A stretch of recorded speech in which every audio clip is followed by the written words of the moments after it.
The Honorable, the Judges of the United States Court of Appeals for the Fourth Circuit.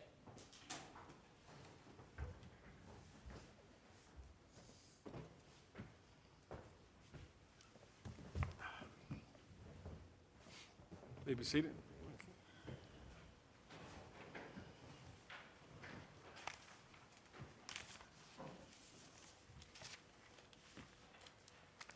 Mr. Tickner? Yes, Your Honor. Thank you, Your Honor. Mr. Call, Mr. Margulies, the panel. My name is Gary Tickner, and I reviewed the transcripts and the evidence in this particular case and came up with 4 issues that were to be raised on appeal. Mr. Margulies reviewed the transcript and came up with 2 issues that he will argue separately. Are you arguing for both Mr. Graves and Ms. Johnson? I am not. I'm arguing solely for Loxley Johnson. Mr. Margulies is arguing for Ms. Graves. As I indicated, we looked at the transcript. Neither of us were the trial attorneys, nor was Mr. Call the trial prosecutor in this particular case. I'm going to address my issues because of the standard of review and the subsequent impact of them on the following basis. I'm going to start with the motion to suppress. Then I want to talk briefly about severance and the missing witness, if there's time that it allows.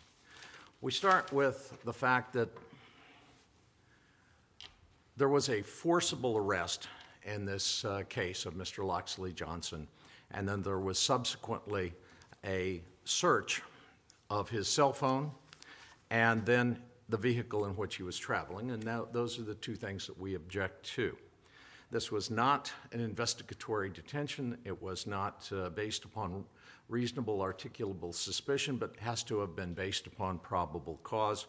The government concedes in page 8 of its brief that, in fact, my client was stopped and arrested. Everything in this has looked to a forcible arrest. And I don't believe that that forcible arrest was justified on the basis of probable cause.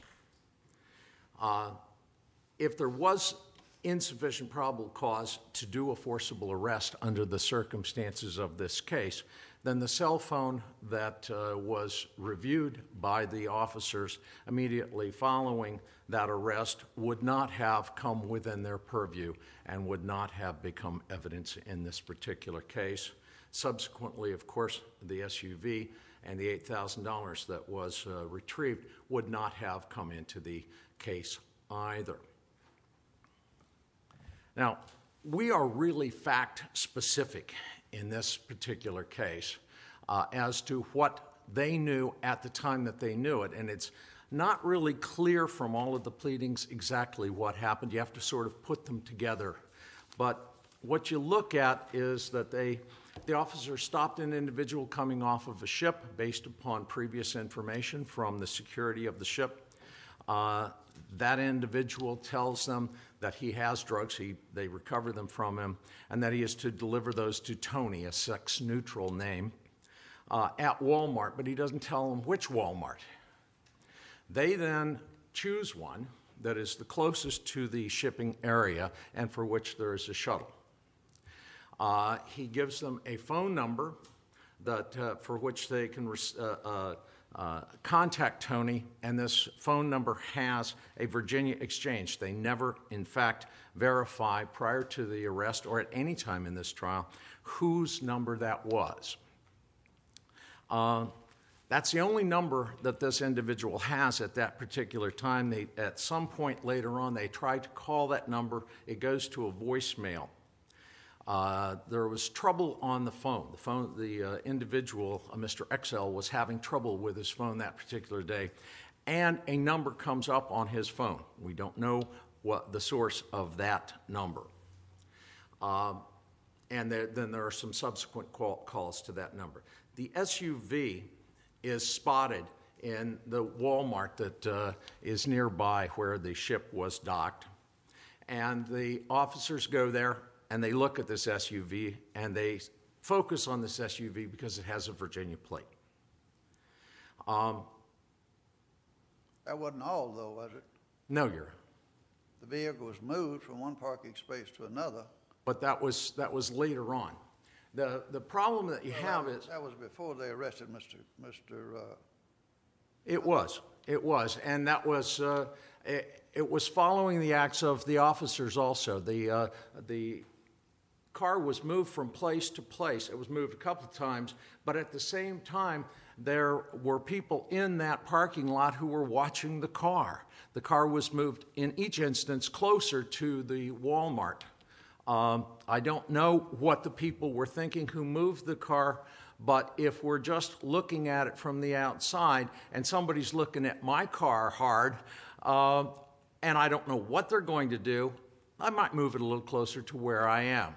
I don't know if that's the only reason, but that's The record didn't show that they knew they were being watched, and the record only showed that they were attracted to the vehicle because it kept moving, and the people were going in Walmart and they weren't coming out with any bags like they were shopping. With all due respect, they said that they became attracted to the car because it had Virginia plates, and that it is quite some time later that it's actually moved for the first time. It's more than an hour and a half after they start their observations that car is moved for the first time and then parked somewhere else. They start their observations at roughly 10 o'clock in the morning, and it is not till 11-something that the car is moved, with all due respect. Then they see an individual who was unidentified at that point enter the vehicle, talk to the people that are there, and leave that vehicle. They don't stop that individual. They do know that he's from the ship. He has a ship's jacket on. They don't stop the individual. He is never stopped. He's never questioned, and he's never arrested. They don't know why he got in the vehicle or why he left. Was that Mr. XL? No, that was Mr. Graves, or Mr. Garth, I'm sorry. Mr. Garth was not identified until considerably later, so they had no idea of who Mr. Garth was at that particular time.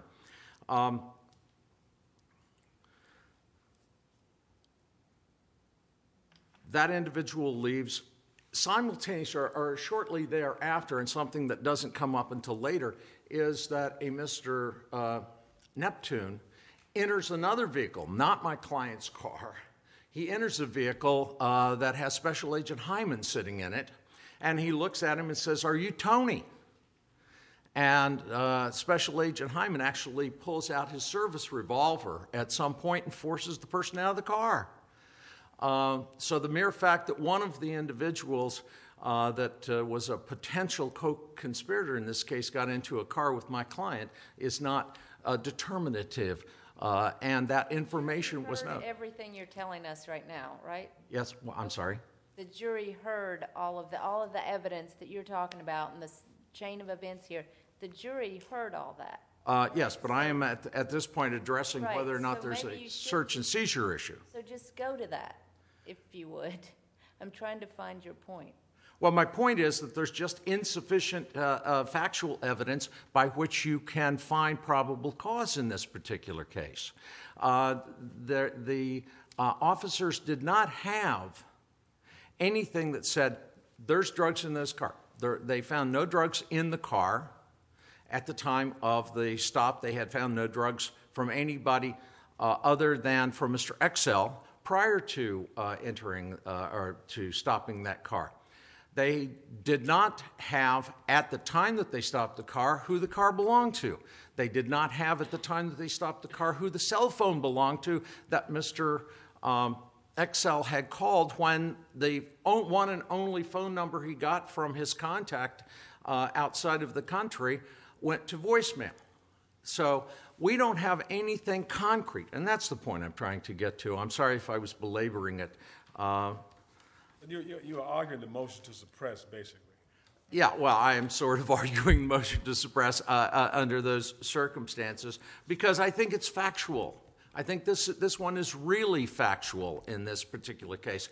And it's... Wasn't the vehicle moved consistent with the unknown person saying, wait, Walmart is hot, I'm going to another location, and then that vehicle then left and then went to the service station they followed, isn't that correct? If you look at the facts, what happened is that there is a phone call, and in fact they say, it's hot, and I'm leaving. But he doesn't leave. He drives the vehicle to another location in the parking lot, and he stops, and he waits there for some period of time, considerable period of time. And it is then, and only then, that he leaves. Now, the fact that there's a delay in that seems to indicate that they may not have had as clear a cause as they make it out in the brief, Your Honors. The difficulty that you have is that virtually everything that is encountered by these officers can be explained away in an innocent manner. It can be. This is a parking lot and a place where ships. No, that's not the standard for determining probable cause, whether or not it could be explained away as innocent conduct. That's true, Your Honor. But what this court has said when we are talking in the terms of reasonable articulable suspicion is that innocent acts brought together and let's see, an intrusion with reasonable articulable suspicion is a lesser intrusion than an arrest. So it would seem to me that probable cause would require more or stronger evidence in order to arrest somebody than it would in order to simply stop them. And this court has, in a number of cases, said that you can't just put together a whole bunch of innocent facts and say, okay, that's a reasonable articulable suspicion. Well, what I'm doing is I'm going off of that and saying that you can't do that in probable cause in this particular case. You have no smoking gun in this particular case that allows them to take these innocent facts or facts that could have been considered innocent in any way, shape, or form. They don't call and don't bring to the court's attention certain facts that I think are very important, at least at that initial point, but then they find them out later. And that situation, I think, also goes to whether or not the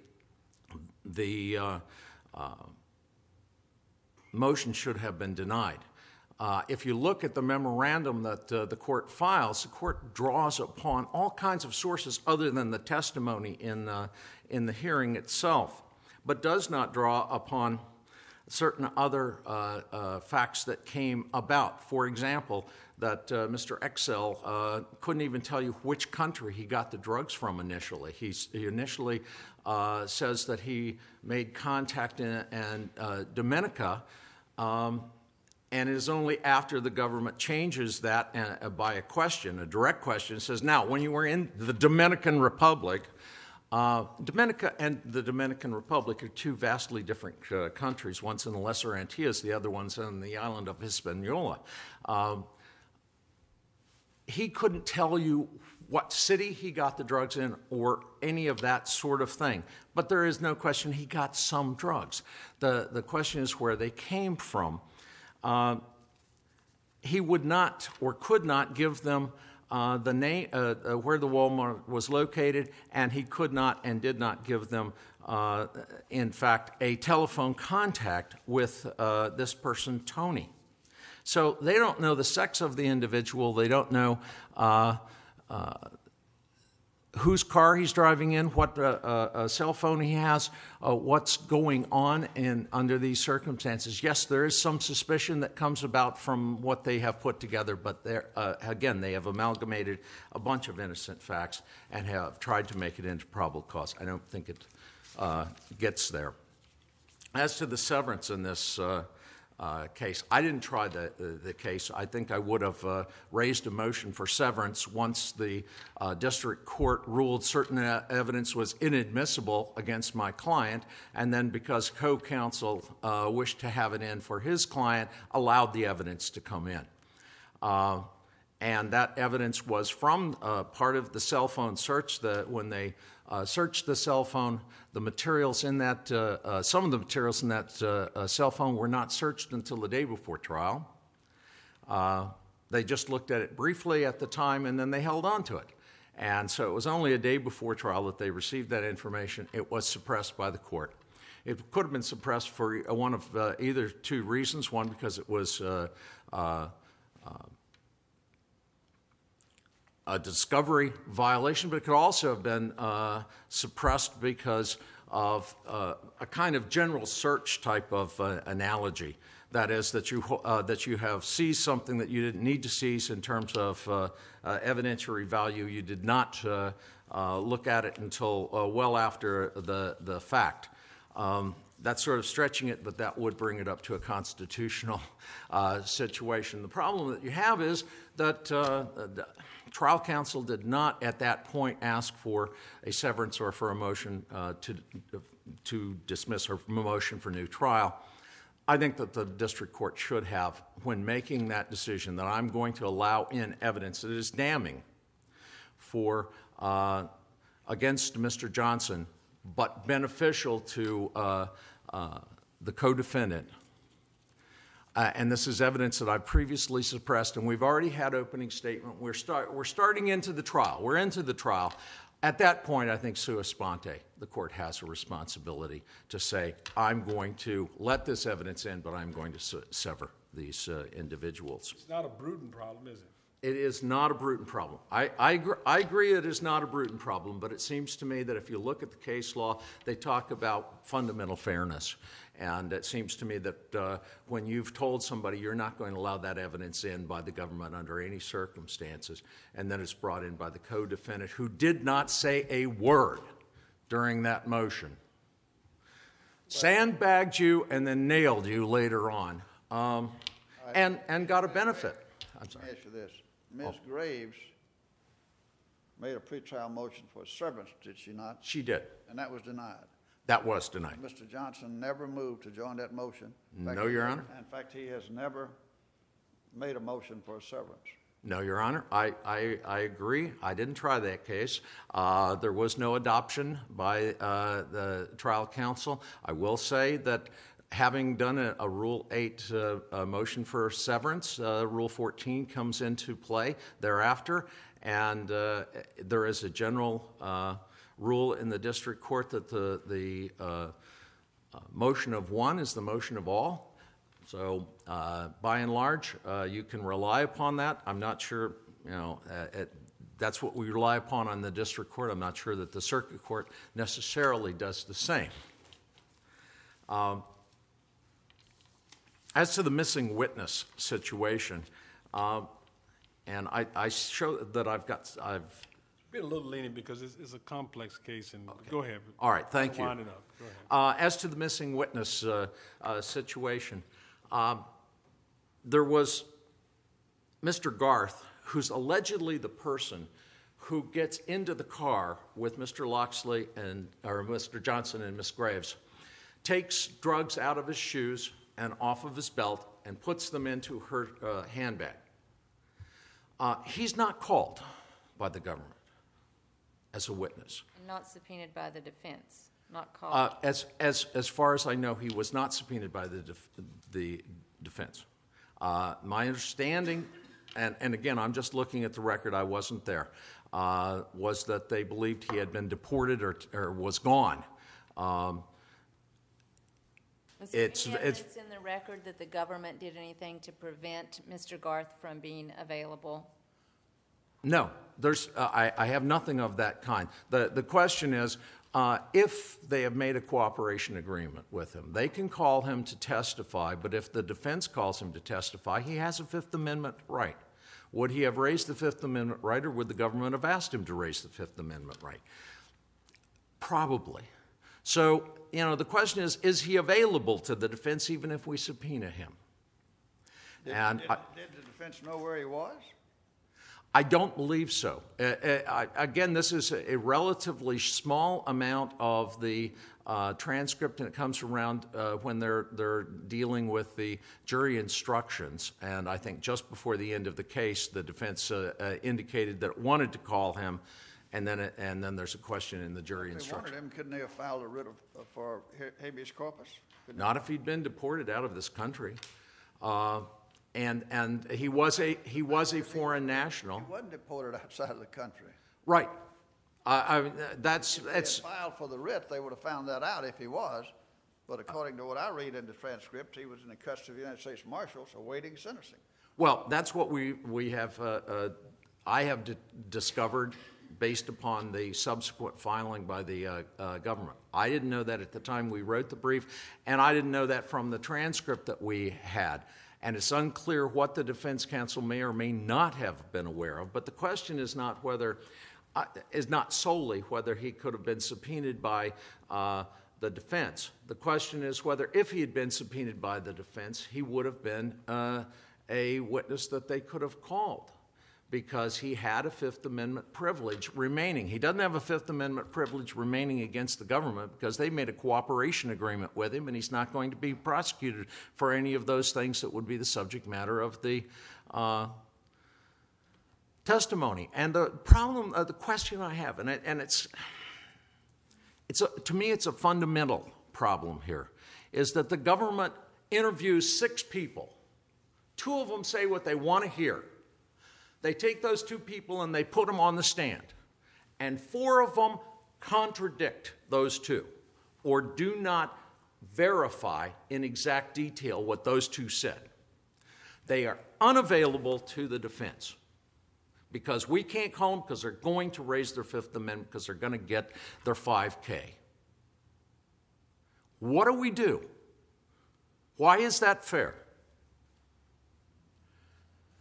And if you have somebody that allegedly is cooperating with you and turned over the drugs, why in God's name wouldn't you call him? That to me is very fundamental. I mean, if they didn't call him, and we don't know why they didn't call him, they didn't say in their brief, they haven't said to this date. And there's no way we can get that. We can't even get that to show a Brady violation if one exists. Guy's gone. I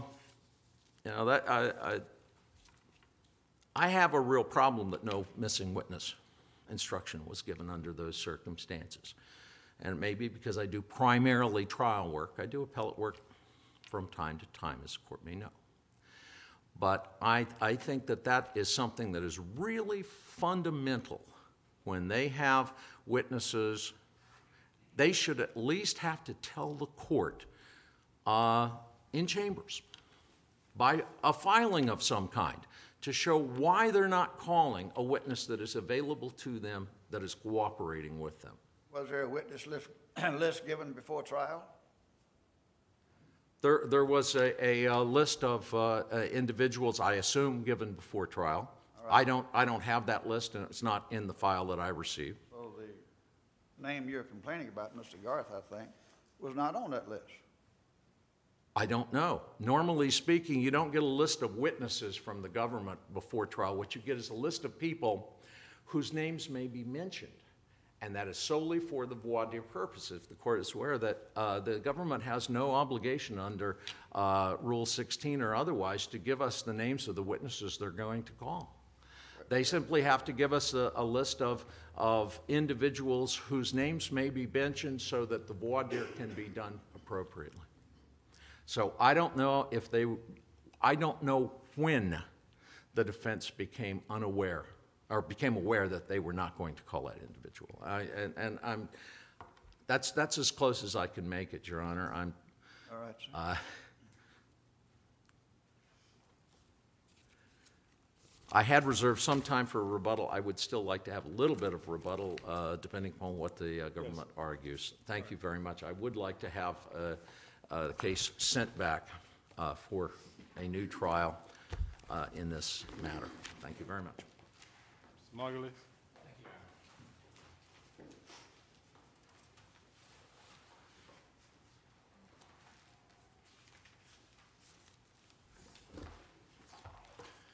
May it please the court, counsel. My name is Howard Margulies. I represent the appellant Shenika Graves. Your Honor, I contend that Ms. Graves was in custody when she was interrogated and admitted to the police that there were drugs in her purse. And that was the sole substance of the statement that was used against her at trial, the statement and the drugs which were admitted into evidence. Notwithstanding the police officer's statements to my clients, the statements that she wasn't under arrest, she could stop the conversation, and other statements of a similar nature, which the court found sufficient to find that she was not in custody, I think it's important for this court to look at the police officer's conduct, because the conduct in this case nullified the officer's words. But up to a point, this case is not unusual. Talking to a individual in a police car, we have a number of cases like that. And there have not been many reversals. But there is a unique circumstance in this case. To a point, Your Honors, they asked to look at her Walmart bags. Nothing unusual about that. They wanted, for officer safety, to look at her bags. They asked to look at her purse. Nothing unusual there. When they put her in the car, they hold on to the Walmart bags, they hold on to the purse, they hold on to her identification. And that begins to be a problem. But in and of itself, the issue of whether or not they are creating a police-dominated situation, I'm not going to stand here and say that we have achieved that level. What happens in this case, and what the court did not confront, is that Agent Ferris, who essentially was the lead agent, said that at some point she said that I have stuff, there are drugs in my shoes. And she began to cry, and he waited till she finished crying, and then he Mirandized her, and then there were a series of telephone calls. And that's essentially what the court accepted. But there were two other officers, another agent, an Agent Freeman, and a Detective Copeland. And they had the version of events different. And that's where I say this case is an important case for a custody determination. Because Freeman said that she was crying before the telephone calls occurred before she was crying, which means that they had to occur before the Miranda. But more importantly, Copeland is the one who nails it on the head. He says that the phone calls came in. The phone calls were about stuff. They were drug-related phone calls. Where's my stuff? Where's my stuff? There were, in fact, two phone calls. And at the conclusion of those phone calls, either one or two, Agent Ferris demanded of Miss Graves, what stuff is he talking about? No Miranda has been given at this point, according to Detective Copeland. And at that point, she caves in. And that's what makes this case different than the normal car case where the police are interviewing a witness. You've got three officers in a car, and I would say that is a beginning of a dominated situation. But it's the coercive situation that they're creating, making her participate. And that Freeman and Copeland say that they are instructing her about the phone calls. They're telling her to answer the phone. They're giving her, they call it suggestions. They are making her participate in dangerous, drug-related, drug dealer phone calls. And, Your Honor, I think not only did it call for Miranda earlier, before any participation in those dangerous phone calls, but it also, as I said, offends due process. Because if you don't get a lawyer involved, even if they didn't read her Miranda, they should have, in some way, had safety protocols before involving her in that type of activity. And so I think it offends both Miranda and due process, Your Honor. Thank you very much. If you have any questions, I'll be happy to answer them. I do want to reserve a little bit of time for rebuttal. Thank you, counsel. Thank you, Your Honor. Call.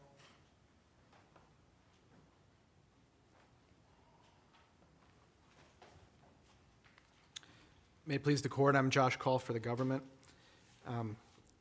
Beginning with the probable cause issue, I think a significant fact is that this case began after the tip that there were going to be drugs imported on a cruise ship, with the detention of Mr. Excel, the seizure from him of several hundred grams of heroin and of cocaine, and his statement to officers that two other individuals were also working with him as couriers to import drugs, and that he was supposed to deliver those drugs to a person named Tony at a nearby Walmart.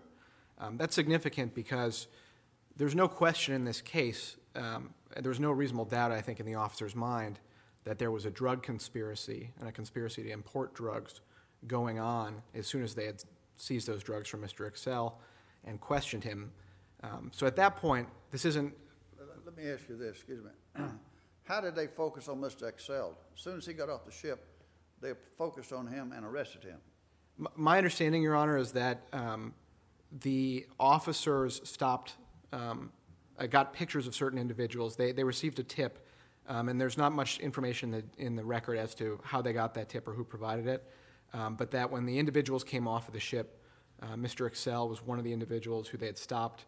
I think they were looking for the others as well, but using their...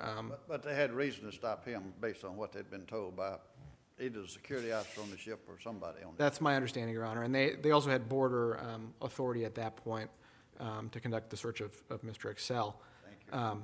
But that's a fundamental difference between this case, the fact that there was an initial seizure, and cases involving perhaps innocent observations that could be taken to indicate that there may be criminal activity afoot. Here, there's no doubt that there's criminal activity afoot when the officers go to Walmart to investigate to see if they can find Tony. Now, they receive not one, but according to the testimony at the motions hearing from Agent Cochran, 2 numbers for Tony. One of those numbers is registered to LaToya Johnson, according to a database check that was conducted prior to the arrest of Loxley Johnson. Now, when officers go to the Walmart parking lot, there's one car in the lot that they see from Virginia. And again, Virginia is significant because the 2 numbers for Tony both had 757 area codes, which is the Norfolk, Virginia exchange. They see one vehicle with a Virginia license plate, and that vehicle is registered to the very same person, LaToya Johnson. So now we have the seizure of drugs, and we have that connection between one of the numbers for Tony and the car that the officers are surveilling. That alone is very significant evidence that the occupants of the vehicle, the GMC Envoy, are engaged in criminal activity here. Then on top of that, you have some of the things that Judge Hamilton mentioned before. For example, you have the vehicle being moved from one parking spot to another. You have 2 individuals who are going into and out of Walmart multiple times with no clear purpose. There are no shopping bags or anything of that sort. Then you have a person who apparently is from a ship. It turns out later that they learn this is Mr. Garth, who enters the vehicle, first speaks to the driver, then enters the rear of the vehicle, and then bends over and appears, according to one of the officer's testimonies, to be messing with his shoes, which is significant here because there were shoe inserts in Gavin Excel's, in his shoes where the drugs were seized. So it's reasonable to believe here that this individual may have been retrieving drugs from his shoes. That individual then, soon after entering this GMC Envoy, leaves the vehicle and returns. First he goes into the Walmart, and then he returns on a bus going to the ship. Then on top of that, you have Neptune show up. He appears to be conducting counter surveillance, and then he's seen standing near both Ms. Graves and Mr. Johnson in Walmart in front of the building. And then as Judge Gregory mentioned before, there's the coincidence in time between the call, the controlled call to Tony, in which Tony says it's hot here at Walmart, which is significant, by the way, given the prior counter surveillance and the proximity between Neptune, Graves, and Johnson. So he says, it's hot here, I'm going to look for somewhere else. And then within a matter of, I think, 10 or 15 minutes, he leaves the parking lot. This is Mr. Johnson, leaves the parking lot in the Envoy, and then goes to a gas station where he sits for about 10 minutes, doesn't do anything, doesn't get gas, doesn't go into the mini-mart, and is seen as he's leaving with a call to his ear right as a phone call comes in to Gavin Excel, the individual who was in contact with Tony. So taking all of that together, there was abundant reason here to believe that the occupants of the Envoy, including in particular Mr. Johnson, were involved in criminal activity, and to conduct the stop of the vehicle and to arrest Mr. Johnson at that scene. Turning, Your Honors, to the argument that Mr. Tickner made with respect to severance, first, this is an argument that has to be reviewed under a plain error standard. As Mr. Tickner acknowledges, the issue wasn't raised below. And I should note as an aside point, there's no case law for the authority that if one defendant argues for severance, that all defendants have raised the argument for severance. And in fact, The case law is to the contrary. The Brooks case, which we cited, in that case, not only had a co-defendant moved for severance, but the defendant himself, who was arguing for severance, had moved for severance as to, I think, one co-defendant, but not the one with whom he was arguing severance was appropriate, and there plain error was found to apply. So here, Your Honor, first of all, it's not clear that there's error, much less plain error, in not severing the case. As Judge Gregory pointed out, this is not a Bruton situation. It's a situation in which there was evidence that was provided to the defense late and that was not going to be permitted to be introduced for that reason by the government, and it wasn't. It was introduced by a co-defendant.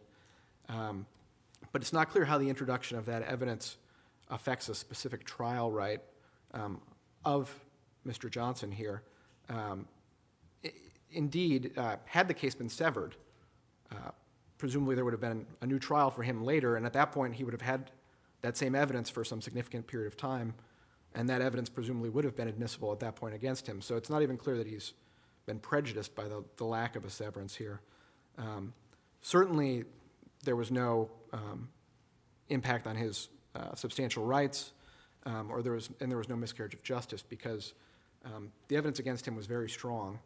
And on top of that, the evidence as to the fact that the phone seized from him was the same number that Excel had been calling was largely cumulative of the evidence that was recovered from his phone immediately at the time of his arrest, which is that his phone had received a call from Gavin Excel.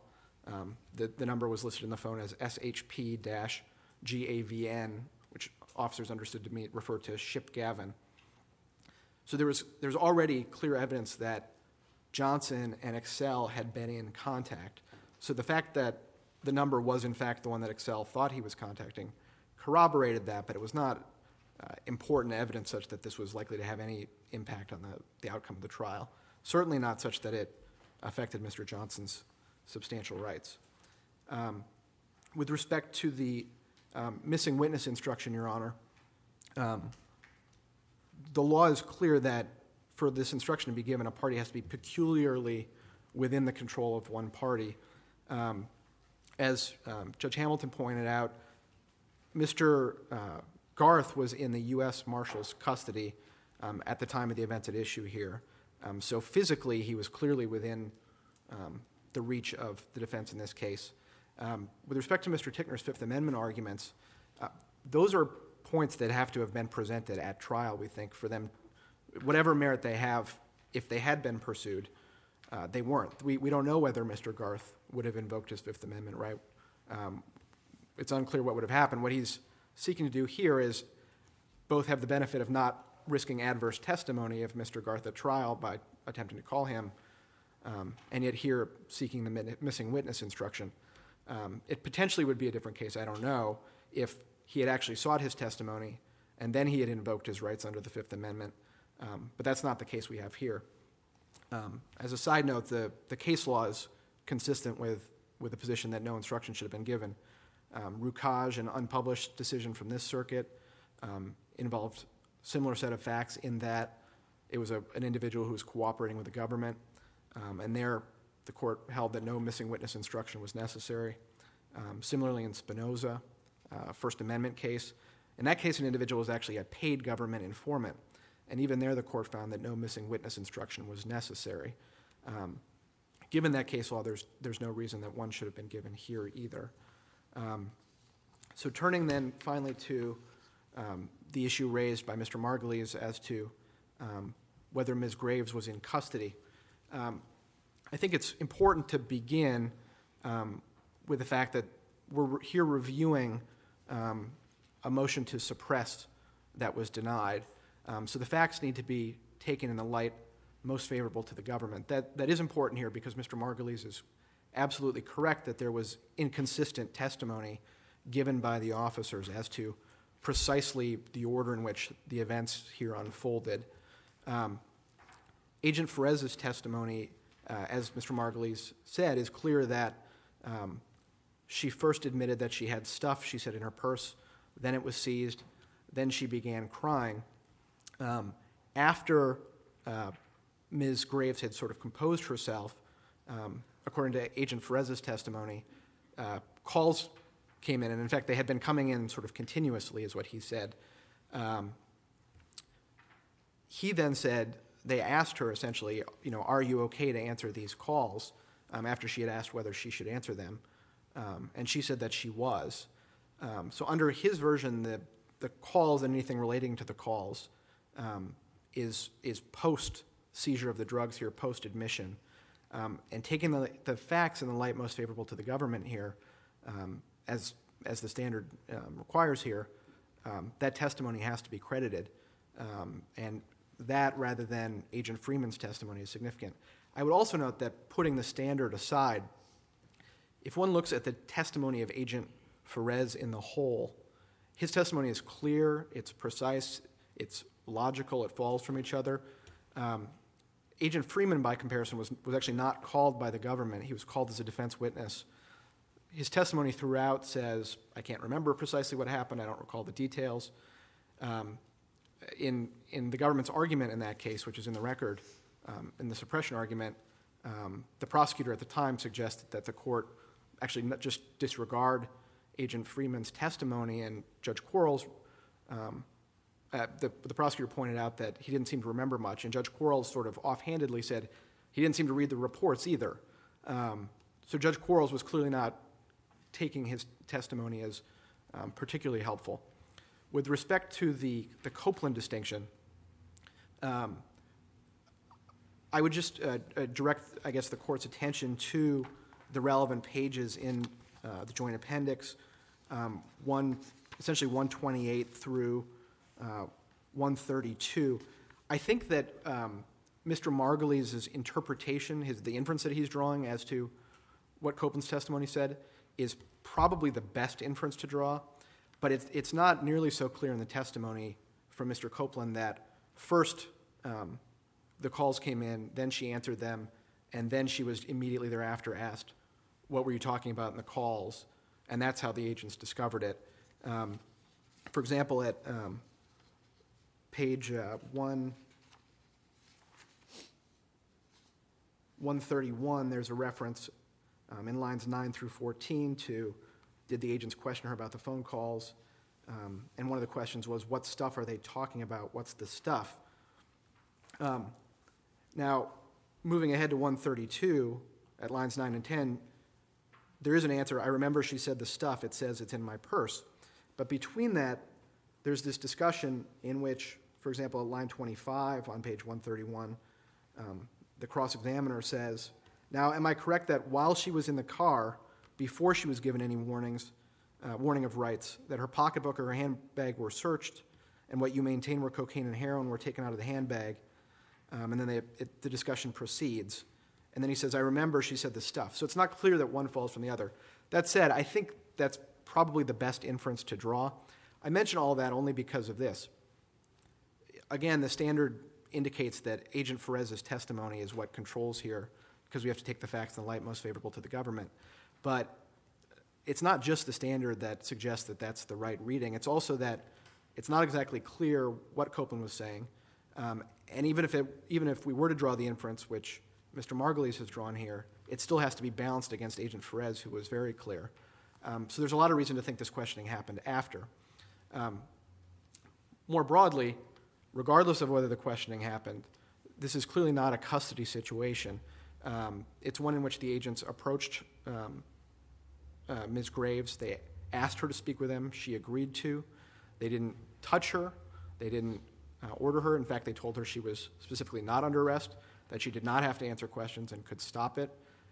So it's pretty far on one extreme away from being a custodial situation.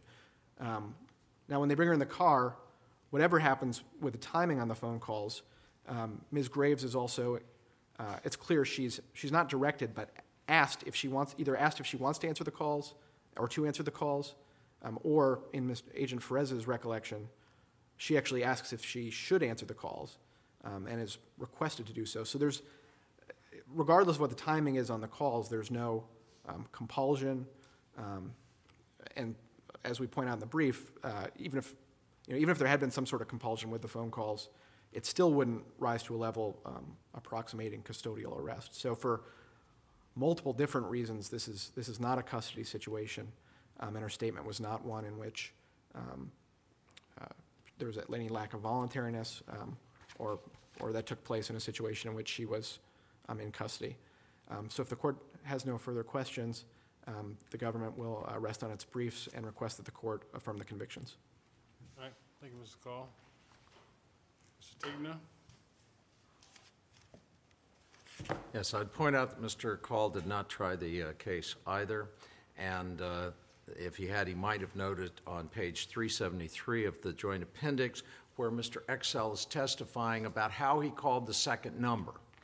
The testimony on cross-examination is instead of calling the number you had for Tony, right, you called this other number. Yes, sir. Why? Why wouldn't you call Tony's number if you wanted to reach Tony? And he said, because this was the last number. I said, okay, let's try it. I'll call it. That's how that contact was made to the cell phone. And I think that's fairly significant under the facts of this particular case, because what the government didn't do until the day before trial was ascertain that the cell phone that was recovered from Loxley Johnson, or in his general vicinity, was in fact the cell phone that was called. So the fact that this person was calling 757-576-2843 was the fact that was suppressed by the district court. They were not going to be able to say he had that cell phone that day until, and you'll find on page 335 of the joint appendix, until the question is asked by Ms. Graves' attorney over strong objection of Mr. Johnson. Do you know who was carrying the cell phone that day with the number 757-576-2843? Objection by the defense. Court overruled. Witness, yes, I do. And who was that? Loxley Johnson. So the connection between Mr. Johnson and that cell phone, the connection between him and Mr. Excel, was solely supplied by the co-defendant's question and bringing into evidence that had previously been suppressed. How is that a violation? It's not a Bruton violation. It is not a Bruton violation. And the mere fact that defendants have conflicting or maybe even antagonistic defenses is not a violation either. Well, Your Honor, I think that once you've suppressed that information and that... suppressed insofar as the government was concerned. The government's not the one that introduced that. Yes, Your Honor, and I agree. But once you decide that you're going to let the co-defendant introduce that information, a co-defendant that did not say word one when the motion was being held, which I would expect counsel to stand up if they wanted to introduce that and say, excuse me, but I want to introduce that, and then we could have sorted this out before it got to be trial. What evidence is there in the record that the court even knew that Ms. Johnson's attorney was going to ask that question? There's nothing in the record until Ms. Graves' attorney goes into that area, and that's when the judge changed his mind and reversed his decision. Ms. Graves' attorney reversed his decision. His decision was that the government couldn't introduce that evidence. Right. And the government didn't introduce it. Ms. Graves' attorney introduced it. Technically, yes. Okay. But I think that at that point, the impact is the same whether it's being introduced by Ms. Graves or whether it's being introduced by the government. Ms. Graves benefited quite a bit from that, or from what happened in this overall. She got a year and a day as a sentence, and my client got 20 years. So I think she's not out much.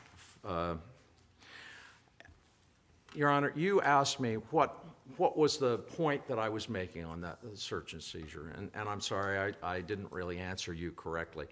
To me, one of the points on the search and seizure is the fact that after the arrest of Mr. Johnson, the police then call for a canine sniff of the vehicle. The dog comes, and gives a negative sniff. Now, they say that the handler said, oh, there were too many things in the car for him to give an adequate search or a full search. Food particles was what? Food particles and so forth.